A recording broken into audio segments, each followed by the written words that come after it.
ABC agro classes Udaipur के ई platform पर एक बार फिर से स्वागत है आप सभी विद्यार्थियों का। जब हम फसलों की बात करते हैं तो जैसे शस्य विज्ञान होता है, उद्यान विज्ञान होता है, पशुपालन होता है, उसी सीक्वेंस में एक शस्य विज्ञान के साथ साथ मृदा विज्ञान के भी कुछ महत्वपूर्ण प्रश्न एग्जाम में आते हैं, चाहे वो जेट का हो, चाहे सीयूटी का हो, चाहे एग्रीकल्चर सुपरवाइजर का हो। तो आज जो मैं महत्वपूर्ण प्रश्न लेके आया हूँ आपके सामने वो है मृदा विज्ञान से संबंधित, और ये बहुत क्वेश्चन इंपॉर्टेंट है। करीब करीब हर एग्जाम में इनमें से प्रश्न पूछा ही जाता है। तो आज हम स्टार्ट करेंगे मृदा विज्ञान के ऊपर कुछ महत्वपूर्ण प्रश्नों को। चलिए देखते हैं। सबसे पहले देखिएगा, सबसे पहला क्वेश्चन जो लिखा हुआ है आपके सामने, वो लिखा हुआ है, वो क्वेश्चन लिखा हुआ है मृदा पोषक तत्वों का भंडार है। यह किसने कहा था? मृदा पोषक तत्वों का भंडार है, यह किस वैज्ञानिक ने कहा? विकल्प दे रखे हैं आपको इसके अंदर, वो विकल्प दे रखे हैं।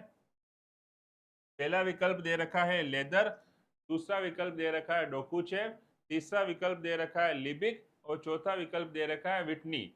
तो देखिए, जब हम कुछ इस पूरे स्टेटमेंट को देखते हैं कि मृदा पोषक तत्वों का भंडार है और पूछा है कि यह किस वैज्ञानिक ने कहा, विकल्प है लेदर, डोकुचेव, लिबिक और विटनी। तो याद वन बाय वन बात करते हैं। इस लेदर को जो है, लेदर को कहा जाता है भारत में मृदा विज्ञान का जनक। अगर आपको father of soil science in India पूछे तो उसका आंसर हो जाएगा लीदर। सेकंड आपको दे रखा है डोकुचेव, इसको कहा जाता है विश्व में, याद रखिएगा, विश्व में मृदा विज्ञान का जनक किसे कहा जाता है? डोकुचेव को कहा जाता है। लिबिक, लिबिक को कहा जाता है फादर ऑफ एग्रीकल्चर केमिस्ट्री, मृदा रसायन का जनक।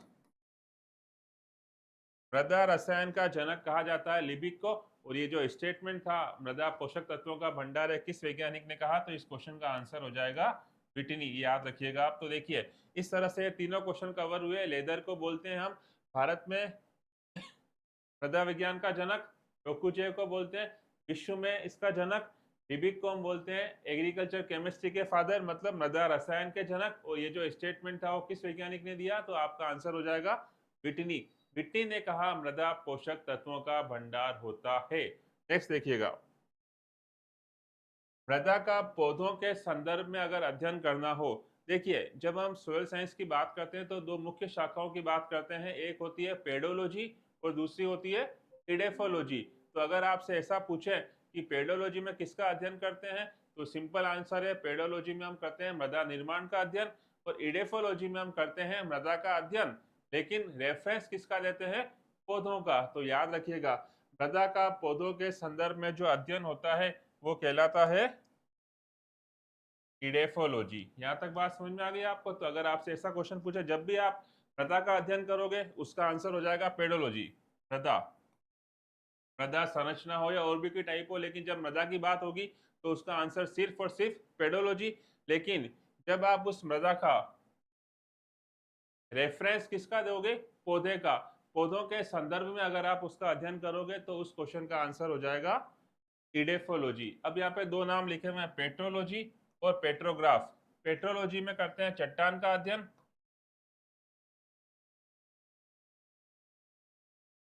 और इसमें करते हैं पेट्रोग्राफ में चट्टान का पूरा वर्णन, डिस्क्रिप्शन। तो अगर ये भी क्वेश्चन बने तो आप बता सकते हो। बाकी पेडोलॉजी और इडेफोलॉजी मैंने आपको मेन बता दिया। पेडोलॉजी मृदा निर्माण का अध्ययन, इडेफोलॉजी पौधे के संदर्भ में अध्ययन, पेट्रोलॉजी के अंदर चट्टान का अध्ययन और पेट्रोग्राफ में चट्टान का पूरा डिस्क्रिप्शन, पूरा वर्णन किया जाता है। नेक्स्ट देखिएगा, मृदा के अवयव में खनिज कितना भाग होता है? ये बेसिक क्वेश्चन है। अगर आपने कभी मृदा की संरचना का कंपोजिशन देखा होगा तो इस तरह का होता है, उसके चार भाग होते हैं इस तरह से। ये खनिज पदार्थ होते हैं 45%, ये 5% होते हैं जैविक पदार्थ, ये 25% होता है जल, ये 25% होती है हवा। तो अगर आपसे पूछे तो आप इसका कंपोजिशन देख सकते हो, ये जल, ये हवा तो बोलते हैं ऑर्गेनिक मैटर, कार्बनिक पदार्थ, और ये है खनिज पदार्थ। तो आपसे पूछा गया था मृदा के अवयव में कुल खनिज कितना होता है, तो इस क्वेश्चन का आंसर हो जाएगा 45%। अगर आपसे इसमें हवा का पूछें तो 25%, जल का पूछें जो 25%, ऑर्गेनिक मैटर कार्बनिक पदार्थ पूछें तो 5%, और इस तरह से मृदा का पूरा कंपोजिशन होता है जो आपके सामने अब लिखा हुआ है। तो इस क्वेश्चन का जो आंसर हो जाएगा वो 45% क्या होता है, खनिज। निम्न में से चट्टान का प्रकार, देखिए हर तरह की मृदा का जो निर्माण होता है वो किससे होता है, चट्टानों के अवशेष से होता है। चट्टानों की वेदरिंग नाम सुना होगा, उसी से होता है। तो वो क्वेश्चन पूछा है कि चट्टान कौन सी है, आग्नेय है, अवसादी है, रूपांतरित है या सभी है। तो आप जानते हैं ये तीनों के तीनों प्रकार किसके हैं, चट्टान के हैं। इस कारण से इसका आंसर क्या हो जाएगा, सभी। आग्नेय का अगर आपसे एग्जाम्पल पूछे तो इसका एग्जाम्पल है ग्रेनाइट और बेसाल्ट। अवसादी का आपसे पूछे तो डोलामाइट, तो चूना पत्थर बोल दो। रूपांतरित का एग्जाम्पल संगमरमर, मार्बल और शिष्ट, ये उसके एग्जाम्पल है रूपांतरित के। तो चट्टानें तीन प्रकार की होती है, आग्नेय, अवसादी और रूपांतरित। इन तीनों के एग्जाम्पल लिखे हुए हैं, ग्रेनाइट बेसाल्ट आग्नेय, डोलामाइट पूछे तो अवसादी, और मार्बल और शिष्ट पूछे तो रूपांतरित का उदाहरण होता है। नेक्स्ट देखिएगा, एपेटाइट खनिज कौन सा पोषक तत्व उपलब्ध कराता है इन चारों में से, फास्फोरस, क्लोरीन पहला ऑप्शन, दूसरा कैल्शियम, तीसरा बोरॉन, चौथा फेरस। तो आपके हिसाब से इस क्वेश्चन का आंसर क्या होगा। अगर आपसे ऐसा पूछें एपेटाइट, तो याद रखिएगा एपेटाइट के अंदर दो चीजें मिलती हैं, एक फास्फोरस और एक क्लोरीन। तो इस कारण से इस क्वेश्चन का आंसर क्या हो जाएगा, एपेटाइट से क्या मिलता है प्लांट्स को, फास्फोरस और क्लोरीन, ये दोनों मिलते हैं। एक बहुत इंपॉर्टेंट क्वेश्चन आता है ह्यूमस, लेकिन इंपॉर्टेंट क्वेश्चन है कार्बन नाइट्रोजन, तो बोलते हैं सीएन अनुपात। अगर आपने कभी नाम सुना होगा सीएन अनुपात,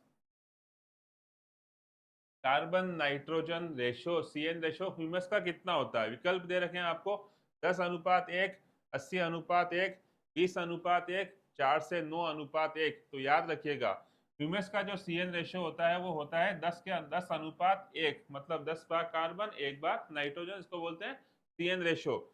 80:1 जो होता है वो गेहूं का होता है, याद रखिएगा। 20:1 से लेके 30:1 ये होता है दलहनी फसलों का, दलहनी फसलों का। और साथ साथ आप ये भी याद रख सकते हो FIM का, गोबर की खाद, फार्म यार्ड मेन्योर। 4:9:1 ये होता है सूक्ष्म जीवों का। ये भी इंपॉर्टेंट क्वेश्चन है, तो आपको पता होना चाहिए सूक्ष्म जीवों का सीएन रेशो क्या होता है। तो आंसर रहेगा 4:9:1। तो इस तरह से प्रश्न बनता है। तो यह प्रश्न पूछा गया था ह्यूमस का सीएन रेशो क्या होता है, तो आपका आंसर क्या हो जाएगा 10:1। गेहूं का पूछे तो 80:1, दलहनी फसलों का 20:1, और सूक्ष्म जीवों का पूछे तो इसका आंसर हो जाएगा 4:9:1। नेक्स्ट देखिएगा, वेमेलियन फैक्टर किसे कहा जाता है, या वेमेलियन फैक्टर की वैल्यू क्या होती है। विकल्प दे रखे हैं 78, 21, 78, 21, 0.3 या 1.724। ये तो मैंने आपको लास्ट वाली क्लास में भी बताया था। वेमेलियन फैक्टर का मतलब होता है कि क्या वैल्यू होती है इसकी, तो इसका आंसर हो जाएगा 1.724। याद रखिएगा वेमेलियन फैक्टर का अगर नाम पूछे या मान पूछे तो उसका आंसर क्या हो जाएगा 1.724। नेक्स्ट देखिए, ये भी एक इंपॉर्टेंट क्वेश्चन है। क्वेश्चन लिखा गया है मृदा में उपलब्ध जल को क्या कहा जाता है। देखिए एक एक वर्ड से आंसर चेंज होता है। मृदा में कुल जल को नहीं पूछा गया, यहाँ पूछा गया मृदा में उपलब्ध जल। एक क्वेश्चन बनता है मृदा में अनुपलब्ध जल, और एक क्वेश्चन बनता है मृदा में जल। तीनों में हल्का हल्का डिफरेंस है, तो आप याद रखिएगा। अगर आपसे पूछे मृदा में उपलब्ध जल कौन सा है, तो उसका आंसर है केसाड़। केसाड़ का मतलब होता है मृदा में जो जल उपलब्ध होता है वो, और एकाड़ का मतलब होता है जो अनुपलब्ध जल, जो उपलब्ध नहीं होता है वो जल कहलाता है एकाड़। अब देखिए ये अनुपलब्ध जल, ये उपलब्ध जल, इन दोनों को जोड़ेंगे तो कंप्लीट जल हो जाएगा, टोटल वाटर हो जाएगा, तो वो कहलाता है होलाड़, कुल जल। ये चीज आप याद रखिएगा, मृदा में उपस्थित जल को कहा जाता है होलार्ड। एक ऑप्शन दे रखे हैं, होलार्ड, एकार्ड, चेसार्ड और सभी। तो आपका आंसर हो जाएगा क्या? चेसार्ड। और अगर आपसे पूछे कि सॉरी अनुपलब्ध जल क्या है, तो उसका आंसर हो जाएगा एकार्ड। और कुल जल कितना है, तो उसका आंसर हो जाएगा होलार्ड। इस तरह से आप इसको याद रख सकते हैं। नेक्स्ट देखिएगा, मृदा के स्थूल घनत्व का मान, बल्क डेंसिटी। स्थूल घनत्व का मतलब होता है बल्क डेंसिटी। यही के साथ साथ एक वर्ड आपने कभी सुना होगा, उस वर्ड को बोलते हैं कण घनत्व। इसको बोलते हैं पार्टिकल डेंसिटी। कण घनत्व, कण का मतलब पार्टिकल, पार्टिकल डेंसिटी मतलब कण घनत्व, और एक स्थूल घनत्व होता है। दो मान इंपॉर्टेंट है, एक तो ये फर्स्ट वाला और एक थर्ड वाला। देखिएगा 2.65 जो मान होता है वो होता है किसी मृदा का, सामान्य मृदा का कण घनत्व, पार्टिकल डेंसिटी। और यहाँ पे चूंकि पूछा गया है स्थूल घनत्व, तो मृदा के स्थूल घनत्व का जो आंसर हो जाएगा वो होगा 1.02 से 1.08। ये चीज आप याद रखिएगा। मृदा का कण घनत्व होता है 2.65, मृदा का स्थूल घनत्व होता है 1.02 से 1.08। मुंसेल चार्ट, ये बहुत इंपॉर्टेंट क्वेश्चन है। मुंसेल मृदा चार्ट के अंदर क्या क्या शामिल होते हैं? विकल्प दे रखे हैं आपको इसके अंदर। पहला विकल्प दे रखा है वर्ण, दूसरा विकल्प दे रखा है आपको मान जिसको वैल्यू बोलते हैं, और तीसरा विकल्प दे रखा है क्रोमा। अगर आपसे पूछे कि मुंसेल मृदा चार्ट में कौन कौन से कारण शामिल हैं, तो याद रखिएगा मुंसेल मृदा चार्ट में कारण तो तीनों शामिल हैं। उसमें ह्यू भी होता है, उसमें वैल्यू भी होता है, उसमें क्रोमा भी होता है। अब आपसे पूछे कि ह्यू क्या शो करता है, तो ह्यू शो करता है रंग का स्पेक्ट्रम। ह्यू क्या शो करता है? रंग का स्पेक्ट्रम, इसको बोलते हैं ह्यू। दूसरा नाम दे रखा है वैल्यू। वैल्यू शो करता है प्रकाश की कुल मात्रा, लाइट, प्रकाश की कुल मात्रा। और क्रोमा क्या शो करेगा फिर? क्रोमा, अगर आपसे क्रोमा पूछे तो क्रोमा शो करता है रंग की प्यूरिटी। याद रखिएगा तीनों बहुत इंपॉर्टेंट है। रंग की शुद्धता। इस तरह से अगर मुंसेल चार्ट का आपको पूछे तो उसके तीन भाग होते हैं ह्यू, वैल्यू और क्रोमा। वर्ण, मान और क्रोमा। अब अगर आपसे पूछें कि ये सब क्या क्या शो करते हैं, तो लिखा हुआ है ह्यू करता है रंग का स्पेक्ट्रम, वैल्यू करती है प्रकाश की कुल मात्रा, और क्रोमा शो करता है किसी भी रंग की प्यूरिटी कितनी है, शुद्धता कितनी है। ये तीनों ऑप्शन है मुंसेल मृदा चार्ट के। तो याद रखिएगा आप, ये इसका आंसर होगा सभी। ह्यू भी होता है, वैल्यू भी होता है और क्रोमा भी होता है इसके अंदर। नेक्स्ट देखिएगा, एक वैज्ञानिक का नाम लिखा हुआ है, दो वैज्ञानिक के नाम लिखे हुए हैं, वैज्ञानिक जोफे और जेनी के अनुसार मृदा निर्माण के सक्रिय कारक कौन कौन से हैं? विकल्प दे रखे हैं आपको। सबसे पहला समय आयु, फिर आपको दे रखा है पैतृक पदार्थ, फिर आपको दे रखा है स्थलाकृति, और लास्ट आपको दे रखा है जलवायु व जैव मंडल। और आपसे पूछा गया है कि इन चारों में से कौन सक्रिय कारक है। तो याद रखिएगा ये जो फर्स्ट के तीन कारक लिखे हुए हैं, ये सक्रिय कारक नहीं है। ये कौन से कारक हैं? अक्रिय कारक हैं।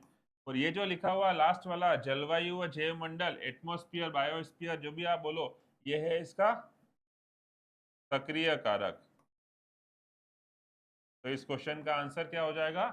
सक्रिय कारक पूछा है, क्योंकि वैज्ञानिक जोफे और जेनी के अनुसार मृदा निर्माण के सक्रिय कारक पूछे हैं। तो इस क्वेश्चन का आंसर हो जाएगा फोर्थ ऑप्शन, जलवायु व जैव मंडल। यहां तक बात समझ में आई आपको?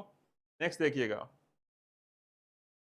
ISSS, देखिए Indian international society of soil science, इसने जब क्लासिफिकेशन किया था सैंड, सिल्ट और क्ले का, आपको याद है सैंड, सिल्ट और क्ले, ये तीन तरह के पार्टिकल दिए थे ISSS ने। तो आपसे पूछा गया है कि ISSS के अनुसार सिल्ट कणों का आकार कितना होता है? विकल्प दे रखा है आपको। पहला विकल्प दे रखा है 0.002 से कम, दूसरा विकल्प दे रखा है आपको 0.02 से 2 मिलीमीटर, तीसरा विकल्प दे रखा है आपको 0.002 से लेकर 0.02 मिलीमीटर। तो आपके हिसाब से इस क्वेश्चन का आंसर क्या होगा? अगर आपसे पूछा जाए कि ये बताइए कि ISSS के अनुसार आंसर क्या होगा? तो देखिए, ये जो फर्स्ट मान दे रखा है, ये मान दे रखा है क्ले का।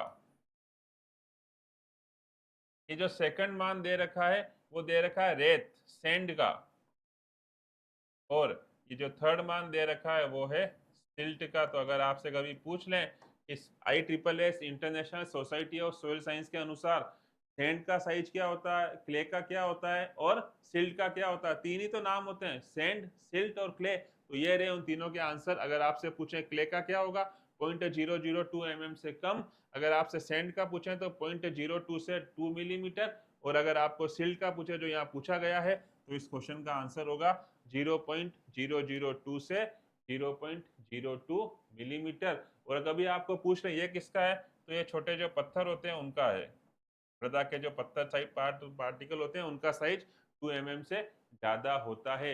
ये क्लासिफिकेशन था ISSS का, international society of soil science. Next देखिएगा। काली मृदा। काली मृदा किस गण में सम्मिलित है? विकल्प दे रखे हैं आपको, एंटीसोल, वर्टिसोल, एल्फिसोल, एरिडिसोल। तो याद रखिएगा इस क्वेश्चन का जो आंसर है वो है वर्टिसोल। काली मृदा का संबंध किस ऑर्डर से होगा, तो उसका आंसर है वर्टिसोल। और यहाँ पे ये भी याद रखिएगा अल्फिसोल का संबंध किस मृदा से होगा, तो उसका आंसर है लाल मृदा। ये भी आप याद रखिएगा। अगर आपको वर्टिसोल पूछे तो काली मृदा से संबंध रखता है, अल्फिसोल पूछे तो वो लाल मृदा से संबंध रखता है। यहां तक आई बात समझ में आपको? आगे चलते हैं। नेक्स्ट देखिएगा, एक इंपॉर्टेंट क्वेश्चन आता है कि सर्वाधिक लवणीय मृदा कहाँ पाई जाती है? विकल्प दे रखे हैं आपको, गुजरात, आसाम, राजस्थान, उत्तर प्रदेश।